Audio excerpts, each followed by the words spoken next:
जम्मू काश्मीरमधील कुलगाम जिल्ह्यात दहशतवाद्यांशी झालेल्या चकमकीत भारतीय सैन्याचे 2 जवान शहीद झाले। यापैकी एक जवान अकोला जिल्ह्यातील आहे। अकोला जिल्ह्यातील मोरगाव भाकरे गावातील ते राहणारे होते। प्रवीण जंजाळ असं तरुण शहीद जवानाचं नाव आहे। जम्मू काश्मीरमधील कुलगाम जिल्ह्यात दहशतवाद्यांशी झालेल्या चकमकीत 2 जवान शहीद झाले, तर सुरक्षा दलांनी 4 दहशतवाद्यांना कंठस्नान घातलं, तर अन्य 4 जण लपून बसल्याची भीती व्यक्त केली जाते। 2 वेगवेगळ्या ठिकाणी दहशतवादी असल्याची माहिती मिळाल्यानंतर सुरक्षा दलांनी दहशतवाद विरोधी कारवाई सुरू केली होती। त्यानंतर दहशतवाद्यांसोबत चकमक झाली। या हल्ल्यात अकोल्यातील एक जवान शहीद झाला।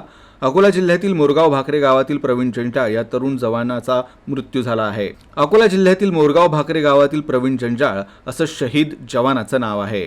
जंजाळ शहीद झाल्याची माहिती गावात पोहोचताच गावात शोकाकुल वातावरण झालं आहे। शहीद जवान 24 वर्षांचे होते। 2019 मध्ये प्रवीण हे भारतीय सैन्य दलात दाखल झाले होते।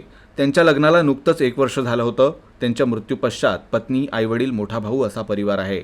शहीद जवानाचा मृतदेह नेमका गावी कधी येणार याबाबत अद्याप जिल्हा प्रशासनाला कोणत्याही सूचना नाही आहेत। शहीद जवानावर त्यांच्या मोरगाव भाकरे या गावात शासकीय आणि लष्करी इतमामात अंत्यसंस्कार केले जातील।